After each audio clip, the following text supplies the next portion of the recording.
You are now listening to Artists at Work. Artists at Work. Artists at Work.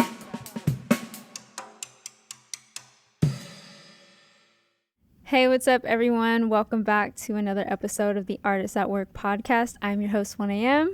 I'm Isaias. And we got the most awkward setup right now, but we have a very special guest. He goes by the name of TooDeep Music. What's up, guys? What's going on? We got him calling in. And how are you? Like, you go by TooDeep Music, right? That's your... Yeah, go by... it's been 4 years that I've been going by TooDeep Music. I've been formerly known as Illustrate Music, before that as Evidence, but I've been rocking with TooDeep Music for 4 years now, and it's a new chapter, and it's been I'm gonna stick with this. No more name changes. I feel it. I changed my name once, and that was just too much for me, so I was just like...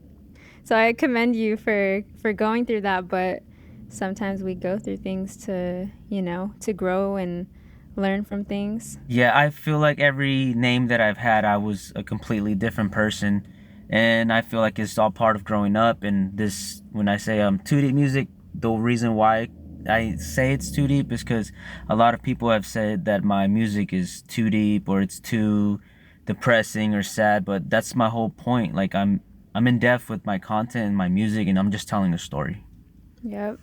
So go ahead and tell the people, who is TooDeep Music? TooDeep Music, as of today, for the past few years, is somebody who has learned and got himself out of multiple holes, who's got himself out of struggle and just trying to do the best he can to be a father. And I feel like this name and not really alter ego that I have, I guess you can say it is, but it's just when I get in the studio and get on the song, I'm just telling a story about myself. And I know we go way back since, like, I don't know, 2016, maybe before that. And at the time I was somebody else, and who I am now, it's nobody compared to who I was back then at all. Where do you reside? Morgan Hill, California. Still, I moved around a lot.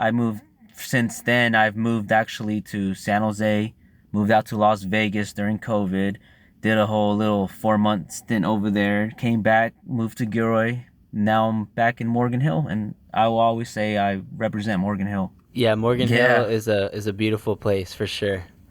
A few months ago, I was doing landscaping over there with Brightview. Okay. Yeah, but no, I got to know Morgan Hill for sure. Every single park, etc. I know back then there was more musicians and rappers out here. I'm not saying that there isn't, but I haven't really heard anybody, not saying that they aren't, but I haven't really heard people saying, oh, I'm from Morgan Hill and I'm trying to put it on the map. It's kind of rare nowadays. How did you start, and how did it lead to where you are now? Wow. In terms of your music and your artistry. Well, I want to say in 2013, 2014, I started writing raps in my notebook and showing them to my mom, saying, Mom, I can't believe I wrote a rap. And that led me to just freestyling on random beats and putting myself rapping on YouTube in 2013, 2014. Eventually, I ended up meeting 2 other people from Morgan Hill. We formed the group. From that, that's when I first started getting into, like, recording on Pro Tools, started making songs within a group. And that's a whole nother story, but I guess that I can tell you that that's where I started from. I went from just rapping on random beats to hopping in the studio, doing shows, but with the group. It was a whole different, like, situation at the time. And those times, it was a different era as well, especially for the state of music today. Like, it's almost been... 2014 was 10 years ago. Yeah. 10 years ago. Yeah. I can't believe I was I remember too, just to throw this in there, because I was working at a print shop in Gilroy at the time when I kind of like met you indirectly, but I believe we were pressing shirts for your guys' group. I think it was called Indoatmosphere, right?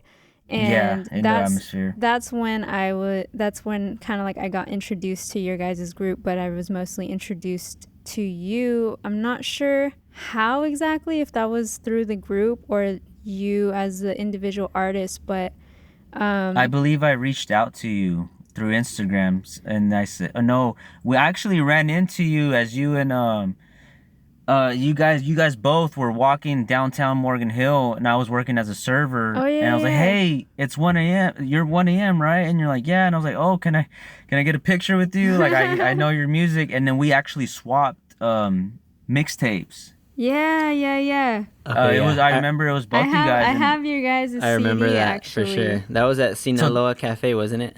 It was by there, but I remember I was like, I've seen her from somewhere, because I was actually paying attention to the Gilroy scene, and I know you were making noise, still are, by the way. But I remember, and I was like, I think that's how we like linked up, and I said we gotta like do a song together. I think that's how it happened.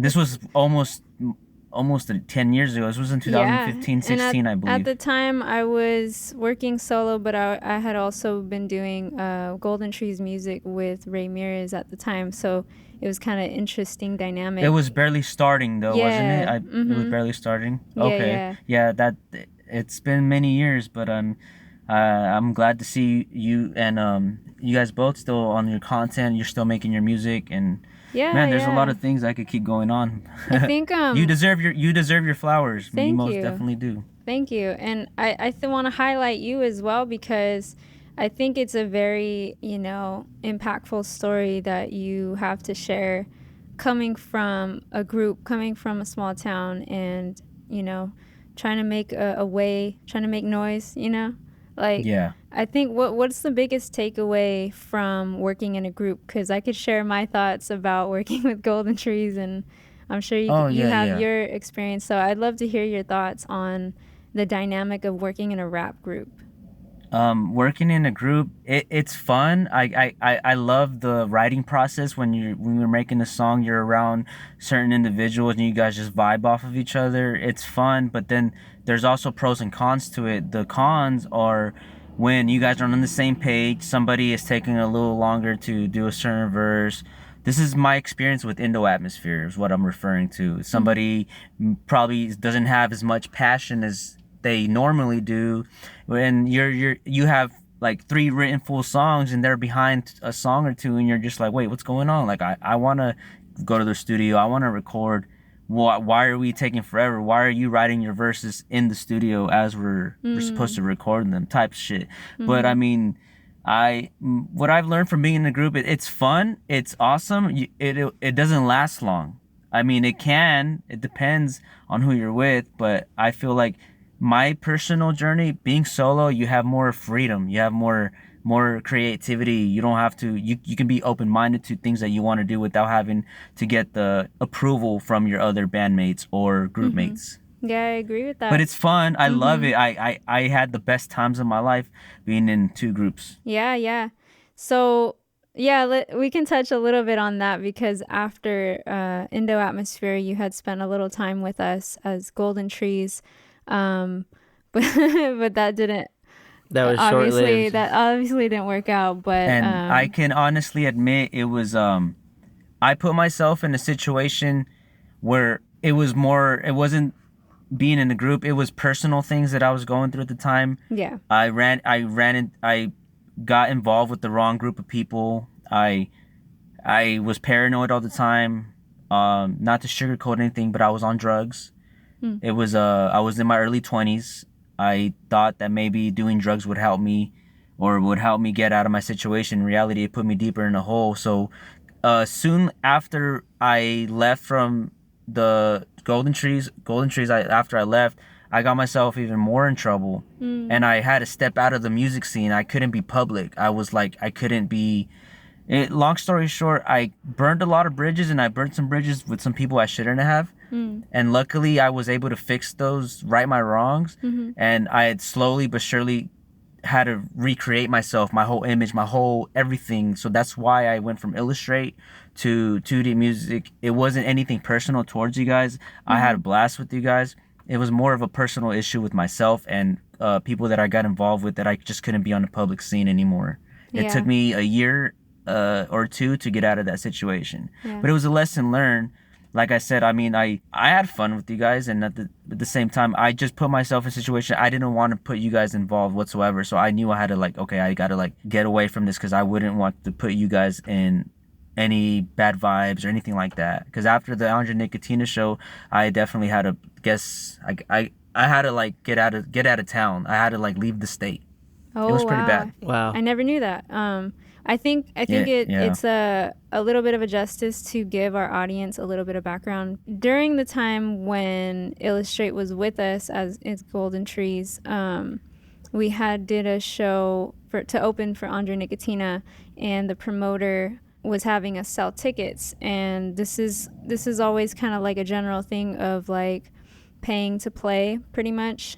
And it could either go really good or it could either go really bad, where instead, if you don't sell all your tickets, you have to pay up front for your slot. And then unfortunately, when we came up a little short, huh? We came up just a little bit. We were a little short, but the unfortunate part, the part that bugged me and Ray the most, was that when we were performing, we weren't respected as fellow MCs. The DJ was kind of like messing up our set. You know, the music was so loud. It was just all over the place. So we were more mad at the situation of like, we're here to play and we paid for it, and you know, this is our moment to shine and to be excited to open for someone like Andre Nicotina. But then that's where it falls short on the promoters and the DJs, where they treat the openers basically like shit. So okay, and I agree 110% with you, because even after all of that happened, I wish we could have talked and explained, but like I said, I was going through my own things. But to add on what you were saying, I agree with you, because I've actually myself had experiences with similar thing, and may I share that experience? Yes, with please. You guys? Let us know, because these people need to know. Yes, it was same promoter, same but this was like 2 years ago. I got the opportunity to open up for my favorite rapper of all time, and this is top one. His name is Ritz from formerly of Strange Music. I got to open up for him in Oakland. It was awesome. It was Greaves, Ritz, and another rapper called Treez. I got to meet all of them. I got to chop it up with them. It was awesome. But the thing is, when I had the DJ give them my music, they actually put an aux cord into their phone. It wasn't legit. It was like, I didn't understand that. So not once, not twice, but 3 times during my set, you could hear a notification that them getting a text. That's one thing. They lowered my sound when I was telling them to turn it up. That's another. And as I was rapping on my second song, it like stopped. So, and when it stopped, I started rapping up a cappella, and then I said, "Wait, hold on, what's going on?" Like, play. And then I went up to the side to the promoter. I was like, "Hey, what the hell's going on?" He said, "No, you can start all over." I'm like, "Start all over," and I'm like, so they let me start all over. I finished the set, and I was able to. I mean, that was rough. I gotta admit, and I pay, like I said, I paid to play. Not only that, I was nervous because I was opening up for my favorite rapper, and they were all in the building. That was so embarrassing. And the other, there was no openers. I was the only opener. All the other artists, they had their own DJs, they had their own setup, so they were able to perform perfectly. And not only that, I feel like that was like, what the hell? Like a slap in the face. Like, I'm excited to perform, and you guys messed up, not on my set, not once, not twice, but 3 times. Yeah. Damn. So I understand now. I get it. I'm okay. So now sorry I'm like, that happened to I you, got man. you, bro. Believe that was my it, first show solo. That was how many years ago? This was 2 years ago. My first show in 2022. I opened up for Ritz, and I was able to meet him and tell him it was an honor to open up for him. And he said, "You killed it, despite the fact on the DJ messing up." So that kind of like made me feel better. Well, I think they know how it goes. That it's all on the DJ to get your set right. But they didn't care whatsoever for me. They just plugged in the aux cord into their phone when I emailed them the files, and I could hear like their text notification in the background during my set. I'm like, wait, hold on. Unprofessional. I was gonna say, what's even crazy is that you would think that, you know, as far as, you know, we are like, you know, as long as like being around music, Cassidy or 1AM doing shows, even we are still having audio issues. Oh yeah, the last 3 shows I had audio issues, but we could speak on that a little after. But I just want to let you know, like, it can happen so easily, because that's often something that is easily I guess, overlooked, or it's not, if it's not given enough attention? Nah, here's the biggest problem with this. So the first thing is what we're talking about is paying to play. Majority of these promoters do not give a shit about us artists opening up. They just care that we sell the tickets and that we fill up their pockets. Yep. That's the unfortunate truth. It's And unfortunate. realistically, it's unfortunate too because we're the artists bringing the entertainment. Like Al Capa said, like I really like firmly believe in that we should be, we should be paid to play, not us pay to play. Like, even Yeah. if it's a split, whatever. But We need to establish, the other thing is that all these DJs pretend to be sound engineers when they're not. They're just DJs. As a DJ, you're just spinning the records. Like you're not handling the sound. So stop pretending like you run the show, with all due respect, but that's what it is. And then this is where you benefit really from sound checks. Like this is the theme of the last 3 shows that I've had is if you don't do a sound check in the beginning, then you're going to be troubleshooting during the show, and then that ruins the show for the audience because the they whole think, experience. yeah, overall. they're like, what's going on? Like, is this part of the show? No, it's not, unfortunately. And it's funny because being in the crowd, it's like they don't know what to do except just kind of like go with it. But they don't know how to handle it properly. They're like, in their head, they're like, what's going on? It really just shows how uneducated everyone is when it comes to putting on shows. And But honestly, I think the biggest thing that we could probably take away from this is like you said, you were the only like opener, and the other artists had their own DJs and their setup. You know what I mean? So you said they sounded really good. Well, that's the difference. They sounded crisp. When being ready as an artist and making sure you have your team to help you have the best show. If you have the means of it, it's better to, if you have a friend that does DJing or whatever, like hook up with them and be like, if you want to get paid, let's split it and let's practice together. Let's get the sound dialed in, because that's like probably the best way I would want to do it if I could.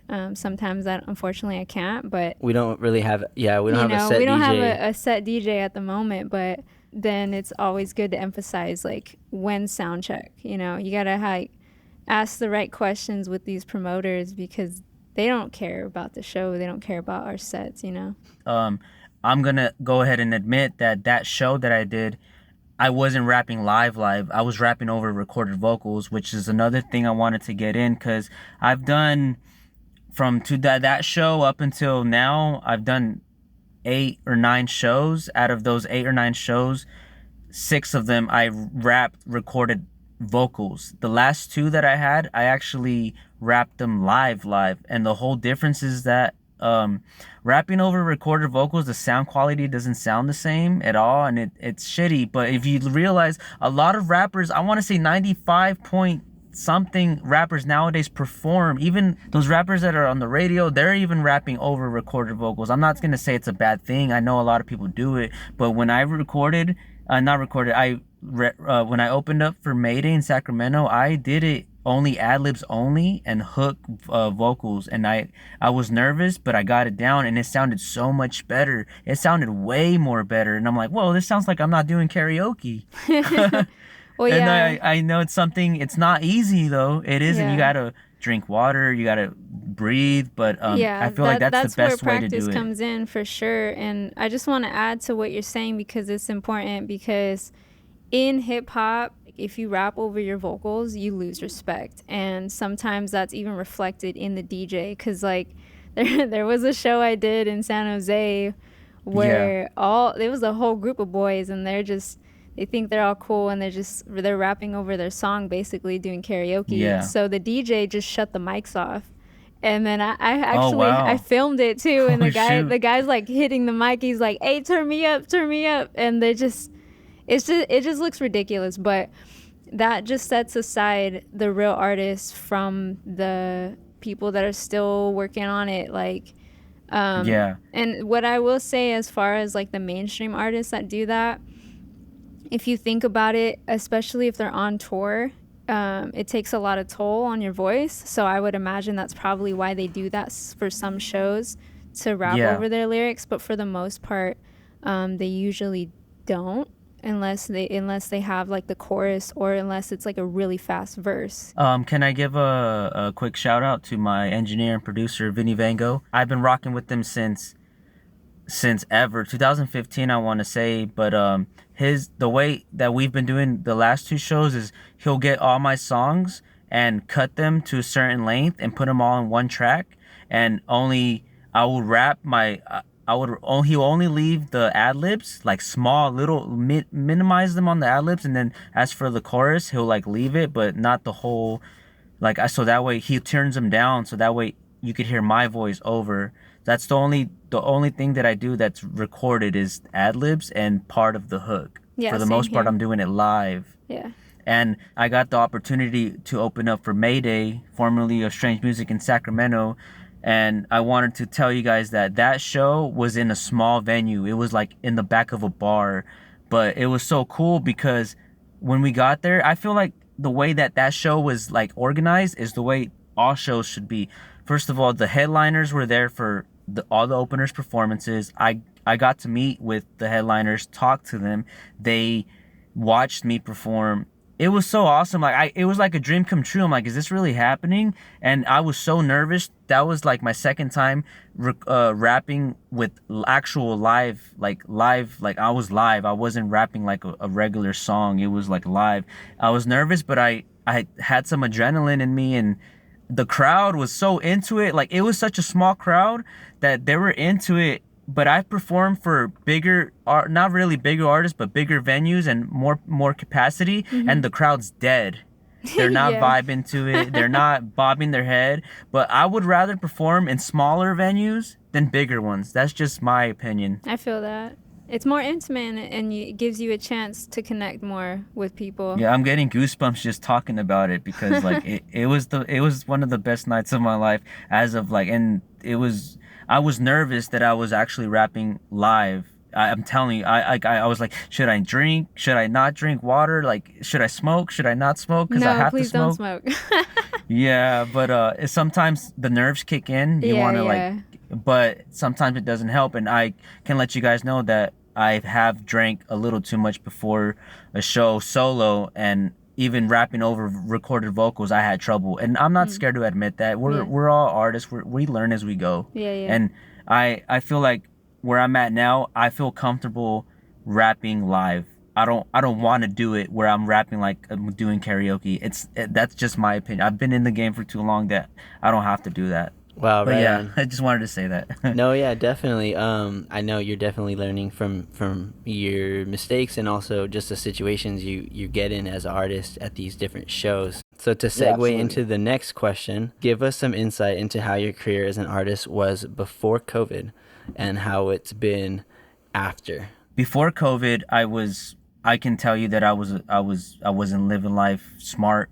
I had my son in 2017, but when he was born, I wasn't. So that was 2017. But before COVID, I wasn't around. I was moving around from town to town. I was writing rhymes. I was writing songs, and I was showing my friends, but they weren't taking me serious. Why they weren't taking me serious is because I wasn't on top of my things. I wasn't doing what I was supposed to do. They were just like, you're just trying to chase something that's never gonna be there. And I'm like, okay. In my head, I was like, watch. One day, I'm gonna prove them all wrong. This was before COVID. I took off to Vegas during COVID, came back with a whole bunch of rhymes in a notebook, started all over, got a job, got myself on my feet, and then slowly but surely I got back in the studio. And once again, shout out to Vinny Vango. No matter what, he always believed in me, and he gave me the opportunity to go and record with them. Even though sometimes I came to the studio a little intoxicated, he still showed me love and he gave me advice. And based off of that, I took that, and I haven't stopped running since then. I've been doing shows here and there. I've done open mics.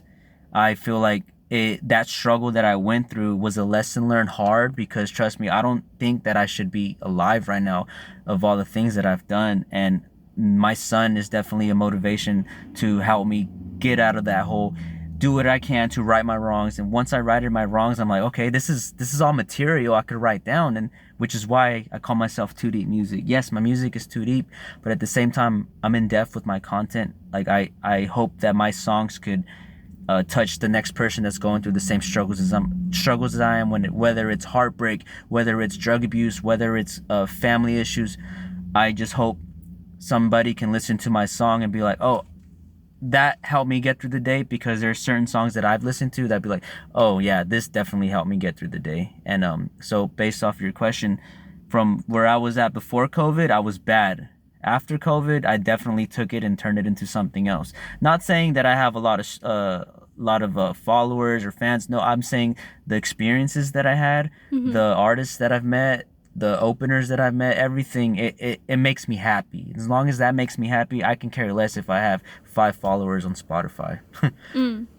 Well, yeah, but that's to answer your question. Thank you, man. No, I mean, honestly, like, because it's been a while since we connected, and I was like kind of questioning, like, okay, we're about to do this podcast with Luis, and I just like hearing that you have a purpose, and as an artist, and you have a why.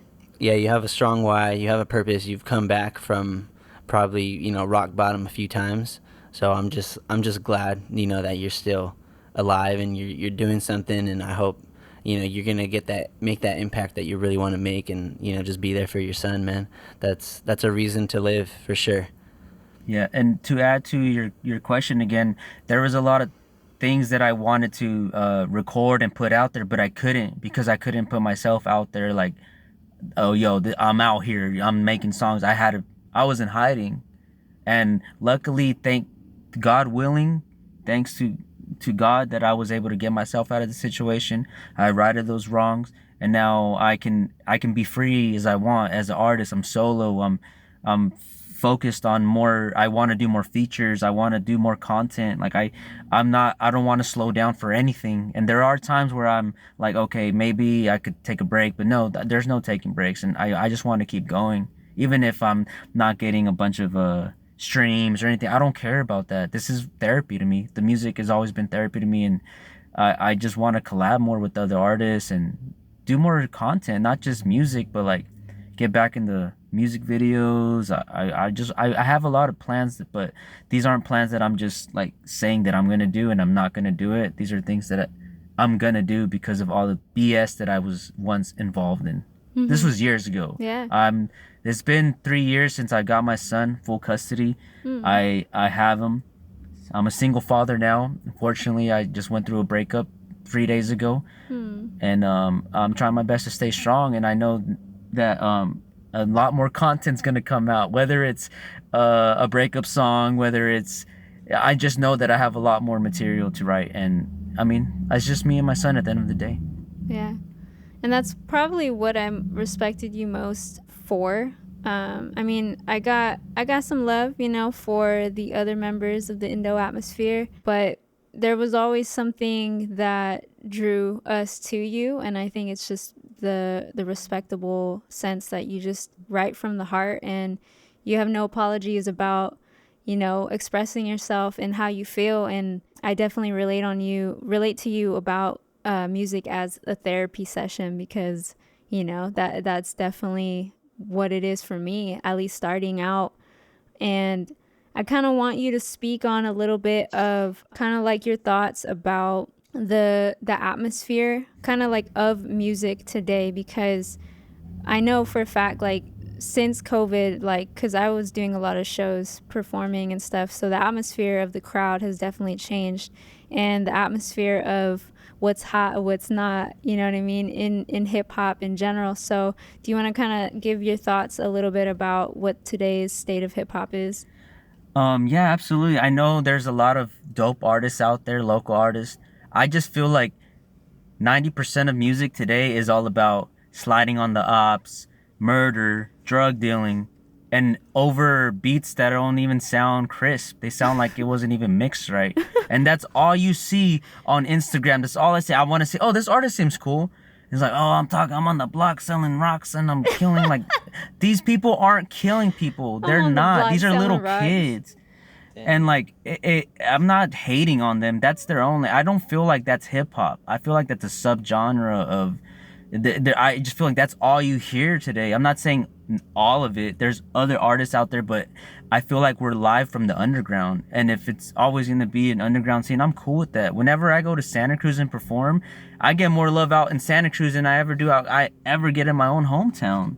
I love Santa Cruz. I could go over there and I'd be like, oh, this is Shout cool. out Santa Cruz. Yeah, For real, shout out though. Santa Cruz. I opened up at the Veterans Memorial Hall, at the Catalyst. Hey. I love the Catalyst. You can go there and people you don't know are vibing to your music. Yeah. And it's like, that's such a great feeling. But performing more locally, I've had experiences with other openers. It makes it feel like it's a competition, and I don't like that. Like, I try to go and network with them. Hey, what's up, man? You can tell they're too cool for the scene. They try to act too cool for the scene. And I'm not talking to anybody in specific. This is just me venting. This is my experiences with other openers. In certain shows, but there are other certain shows where the openers are more like, oh, let me hear what you got, or let me get your Instagram, instead of like, oh, like acting all tough. Like, what are you mad for? What are you mad at? We're about to perform, open up for Filthy Rich, and you're over here acting all hard. Wow, man, that's funny because. Yeah, I'm just saying from my that's that Bay Area experiences. mentality for some reason. Yeah, actually, let's talk about a little bit of that, because the last artist we talked about the Bay Area mentality, and like with Natural Legend, with Natural Legend, shout out Natural Legend. We're exploring a little bit about the pros and cons, because like we were talking about how like the Bay is like, we're in our own little like bubble when it comes to like mainstream music, and like, you know, connecting outside of that, and like even some of the uniqueness within it, and then some of the problems that stem from trying to network within that. So like, go ahead and give your thoughts on the Bay Area mindset of that, because a lot of it is, it's strong, but then again, sometimes there's always the downsides of like, there's no openness for networking all the time. You know what I mean? Yeah, it's let me rephrase like that. Because the Bay Area mindset, your thoughts on that, and then also what you think would be necessary for you to succeed as an independent artist. For, I guess, to succeed as an independent artist, I think collaborations are important. So you could, if you hop on a song with somebody, you could get their fans' attention. You could get their person that you collaborated with. You can get your fans onto their music. I feel like collaborations are important, but I feel like since it's such a competition in the Bay Area, there's not too much of that. But there is, if you really like look out there on the underground scene, there is. I know there is. I just feel like this type of music that is promoted a lot, like I'm just gonna say on Thizzler and all of those sites, the youth is attached to that, and they got the youth by the masses. And I guess I don't want to give them no hate, but that's definitely, they got the youth on lock. And I know that because I've opened up for certain artists in Santa Cruz, and it was a sold out show. All of them, they're like, I want to say in high school, I want to say barely getting out of high school, and they're not, I don't know, the crowd is just dead. And I just feel like they only want to hear their certain, the headliner, and the headliner's talking about, you know, negative stuff. And I'm not hating on that. I'm just saying, like, I just feel like it's hard to be independent rapper in the Bay Area unless you want to talk about certain negative things that it's going to catch the youth's attention. That's just my experience, my personal experience that I've done multiple shows, and I've seen certain crowds, and I've seen different crowds, and based off of that, I'm not really worried on that. It's just a day and age. Like, whatever happened to ciphers, whatever happened to, like, it's just a bunch of like, they still go on. It's just not, it's not as apparent promoted in our like little bubble, you know what I mean? But there are people doing it out there, even in the Bay too, doing ciphers for sure. But it is a smaller group, at least it seems that way. They're just not doing the best, making as much noise, promoting it. Exposure not really huge. making much noise. I know that there is. I'm not saying as an entire, like as a whole, but for the majority, I feel like it's just people want to hear something else. I mean, I don't know. Make sure to from my experience. Yeah, make sure to be that different artist then for sure, and be opposite of what you're coming across in these bigger artists. That's pretty sad, honestly, when you were like, I'm not trying to hate, but I'm like, you know what, I know it's not good to have hate in your heart, but maybe we should hate on that, because the impact it's having on the youth is horrible. Like why do you want them falling into this, trying to replicate what you're telling them in the music? And then you got a lot of these artists that be rapping about it, they be coming out in interviews being like, I don't do stuff like that, like I don't got time to be like that, but yet they're promoting it in their song. They're just promoting in the agenda. It just makes money. That's what it is. It sells, I guess. It sells, so they do it, but keep on like promoting a good message and keep on being definitely, for you know sure. what I mean, because that makes you stand out, you know what I mean, like regardless if it takes a while for people to catch on, but there are people out there that are tired of hearing the same thing over and over again in music, and it's like, ooh, it's refreshing to find an artist that, you know, is just spilling their heart out about whatever situation they were in, and you know what I mean, so like with the real message, with the real content. Something. So there's sorry guys, but I didn't mean to cut you guys off, but there's an artist that you interviewed. He goes by No Morals. I actually was on the same lineup as him, and Debbie Dolphin, I want to say, is the girl on the violin. Yeah, okay, we opened up together to we think we opened up for the Loonies and then for Dizzy Wright, and they're awesome. Like the way that they perform, like a live instrument, and then he's rapping live vocals. I got inspired by them, so shout out to them. Because of them, I was able to meet a jazz musician back in the 80s. I met him and I said, hey, I got some music, you want to hop on and play the saxophone? And we actually have a song called Find Some Peace, and it's on my new album that's out now, Momentum. What? And I felt like actually collaborating with somebody that actually plays a live instrument, it definitely brought out some, like, a different side of me, and I got inspired by No Morals. And that's awesome that you guys interviewed them, so you guys know exactly who I'm talking about. And I just feel like Morals. Yeah, for sure. It was some inspiration, and I love that I get inspired by local artists. I'm not like, oh, I want to be like this person. No, I'm not trying to be. I get inspired by it, and I love that. So once again, shout out to them. I want to switch it up a little bit, and I want to kind of go into what it was like getting back into music, because someone just recently hit me up, someone I'm going to school with, and she's going through a lot of stuff, and she's a singer, but she's finding it difficult to get back into music. So like, can you kind of speak on your journey and your experience on coming out of a funk and getting back in the studio and writing, and just kind of your experience with that? It was one of the hardest things I ever had to do, because my passion for music never stopped. I may have been basically almost homeless. I didn't have my son. I was on drugs, still writing songs, and it was so hard for me to get back in the studio, make songs, put songs out, do music videos, do content, because I was a mess. It was so hard, but for me to just put that to an end and slowly get back into it, I just started dropping a song on SoundCloud. I was just only on SoundCloud, song on YouTube. And then I ended up finding a distribution site and found DistroKid, and I put all my songs on there, and I actually did it correctly. I got with Vinny. He produces like 60% of my songs. The other songs I don't buy them exclusively, I just get them leased. But I definitely, I do it right. I buy the beat, make sure it's not copyrighted, and put it on all the streaming platforms. But my last project was actually produced all organically by Vinny Van Gogh, mixed. He did all of that, and I feel like it's important because nobody else has that beat, and for that it's more original. So it was hard for me to get back into the music scene, but once I did, I didn't stop. I just kept going. Just being consistent is what I could say. Because if you do one song, it's gonna probably make you feel like, fuck, maybe I shouldn't do this anymore.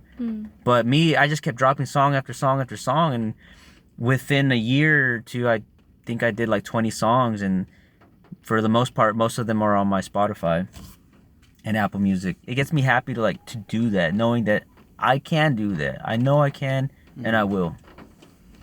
Wow, that's amazing. That's tough, honestly. Like to remove.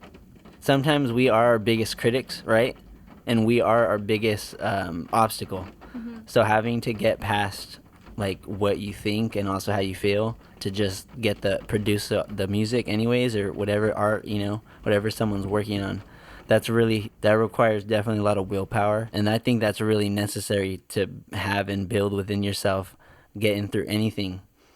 So that's really important, honestly, because yeah, a lot of the artists we kind of talk to, we don't really go into too much negative stuff, right? Not a lot of hardships. It's really more or less about the music and Well, their everyone has career. their own journey, but No, I know that, but I'm just you know, saying to hear that from him, as an artist, like your personal life is intertwined, but your music is Yeah. like is something that just you keep coming back to, and I'm just saying, like, to, like you said, to get yourself out of a really deep mess, right your Yeah. wrongs, and then just to keep pushing through it, making that music, that's really tough, but congratulations on that.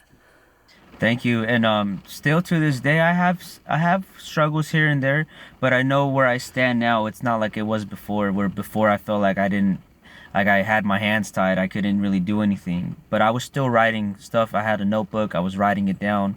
Even it didn't have to be a song. Sometimes I just write about how I feel, take those words and put them in a rap. And yeah, I mean, it's hard, man. I'm getting emotional just thinking about it. I'm sorry.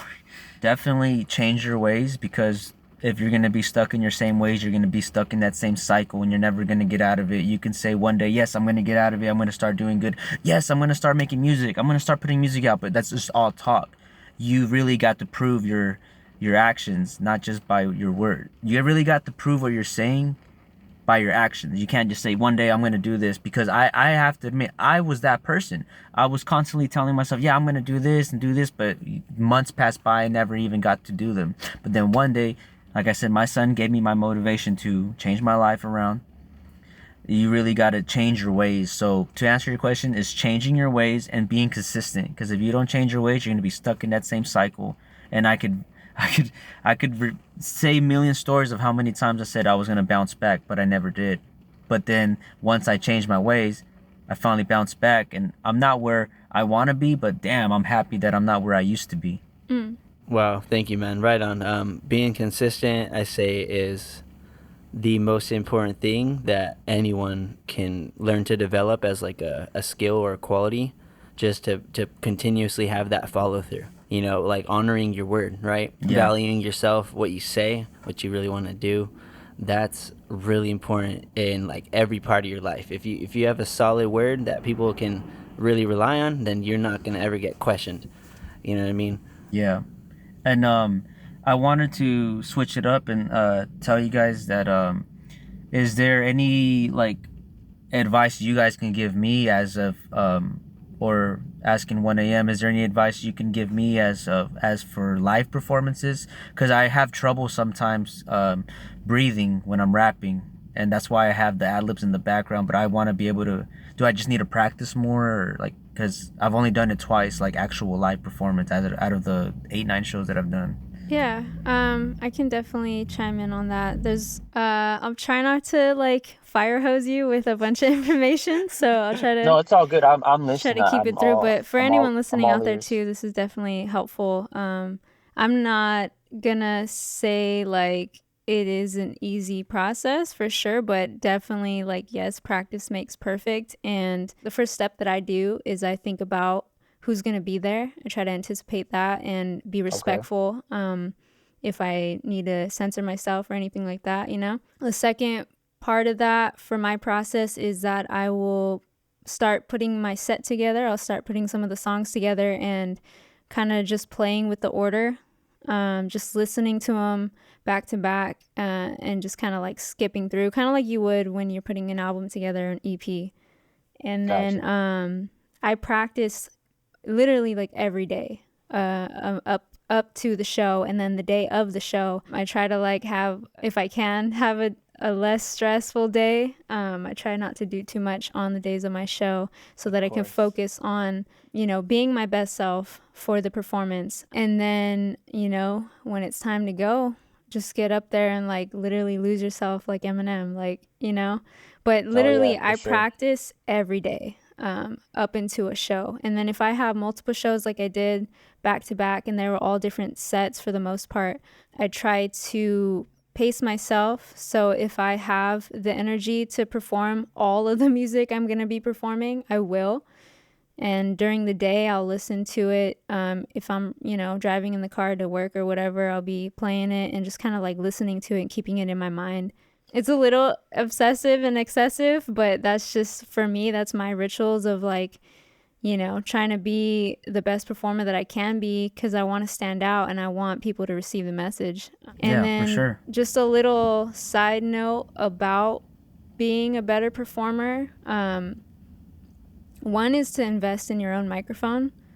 I found out right away that I am a germaphobe, and I'm also very like, I don't know, I guess I would say I'm high maintenance. So like when I used to rap at shows, the mic would be busted and like it just sounded bad, and I'm like, I do not want to touch this microphone, nor do I want to look at it. It's all dented and stuff. Yeah. There's other openers who share the microphone and put their mouth on it. So I used to laryngitis. Yeah. I used to cup the mic, and which is a no-no. It took me a little bit to understand that. I learned from a certain DJ, forgot his name, but he said, don't cup the mic, because when you cup the mic, it's hard for you. It's hard for me to hear you. So just to kind of like finish my thought is like to invest in your own microphone, practice like, I'm gonna say like Lil Russell says it. He's like, I practice the way I'm gonna perform it. So if you're jumping around or you're doing whatever, practice it like you're gonna perform it, and practice at full capacity. Don't practice like at 25%. Like when I'm practicing at 100%. Awesome. That's so cool. If I know I'm running out of breath right here, I need to like work on that, Wow. Yeah, man. I can't believe we've already been talking for more than an hour. I feel like we could keep talking for more hours. I just wish I had we probably more, can. I feel would have been awesome to be in person. Yeah, definitely. Last thing is closing. Is what are your closing thoughts to the people listening, and any final thoughts that you want to share with them? Yeah. Well, from the stories that I've shared with you guys and the stories that you guys shared with me, I hope whoever's listening to this podcast could tune into my music and just pay attention to what I'm saying. You don't have to vibe to it all the time, but if you can, take a listen to something new, something different. Every time you listen to a song of mine, it's not going to sound the same. I try my best to not make it sound the same, because I don't want to sound like, because I've been told before that your music sounds the same, Luis. Your music sounds, why are you talking about the same things, the same lyrics? I don't look at it like that. I just look at it as like sometimes I'm my biggest critic. I can admit that, but I feel like the songs that I'm putting out now are very not saying that they're the best, but I feel like it's my best work ever. Like, if I'm talking about myself, I think it is. And for those who are listening, I hope you guys can tune in, and I got more music on the way. You guys find me on everything: Spotify, Amazon Music, iTunes, TooDeep Music, all one word.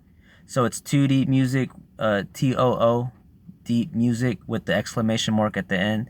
And you can find me on Spotify, Apple Music. I have a new album or EP called Momentum, produced by Vinny Van Gogh. It's out now and everywhere. You can find that.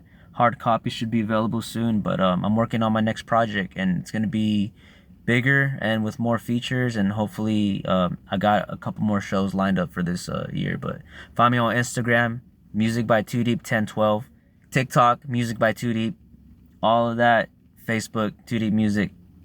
Hope you guys check me out and take a listen. No, right on. We'll definitely let them know. She usually puts it in the description, yeah. Yeah, and then okay. When is your next show actually?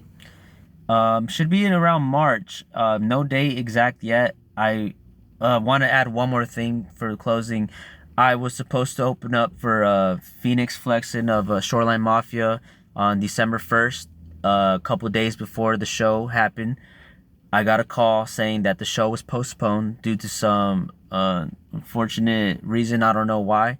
I invested money into it, and it had to happen, because come to find out, that day of the show was the same day that my father passed away. he was in the hospital and he passed away the same day that the show was supposed to be. So I feel like it wasn't meant to be for me to perform. So because of that, oh no, thank you, I appreciate it. That day that my dad passed, I was told that I have a show lined up. It doesn't matter who it is, but once I find out the date, I'll be promoting it. But yeah, no, crazy how that happened, right? But I mean, wow. In the rest in peace to my pops. I know he's up there smiling because he told me he was proud of me for the moves that I'm making in music. Wow. Rest in peace, man. Thank you for sharing that. And thank you for being on our podcast. Thank you, man. Appreciate you. For sure. I appreciate you guys. For sure. On, man. Thank you. Once again, this has been another episode of the Artists at Work podcast. I'm your host, 1AM. I'm Isaias. And you were just listening to the Artists at Work, TooDeep music out in Morgan Hill. Make sure you guys go check him out. If you guys like this episode, please go check out our previous episodes with other artists. And if you want to support our podcast, please consider donating. It'll help us actually find a space and not have awkward angles like this one. All right. It was fun. Let's Peace go. And love. Thank you guys. Stay creative.